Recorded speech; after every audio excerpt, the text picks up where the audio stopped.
好来，正段消息，继续来看国民党甲民众党的党主席郑丽文甲黄国昌昨来会面，两个人已经讲定，明年的地方选举要联手合作。啊，讲两个人会面的时阵，用袂少时间来屁想到总统赖清德。民进党炮轰讲，这根本就是批斗大会。啊，黄国昌回击讲，离因会面进前，民进党都开始咧骂啊。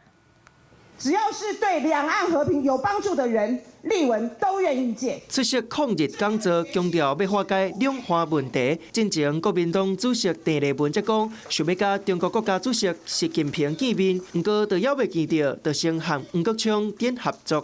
丽文学姐还问我说：“国昌啊，我们来问我说你有没有 LINE？ 我们来换一下账号好不好？” 啊，我说好啊，没有问题。叫一声学子，甲距离究近，伫咧南北峰会顶头庆祝上尊执政党。在今天赖总统的主政底下，我们非常的担忧，几十年的辛苦很可能毁于一旦。在民进党的眼中，台湾只有两种人，一个是民进党自己人，其余的全部 都是中共同路人。会谈接近2点外钟，用真侪时间批评总统赖清德。民进党回应，这根本就是批评会谈。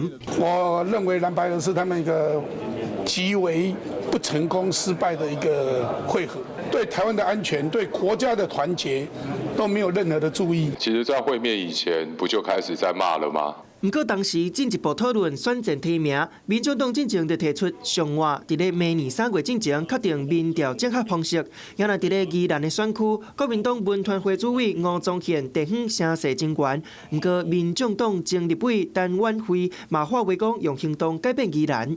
最好当然是能够达到共识。那如果没有办法有共识的协商，那就是看有没有办法各退一步。我想两边也会有一个对口的一个窗口的小组，共同来讨论出一个公平公正的一个方法。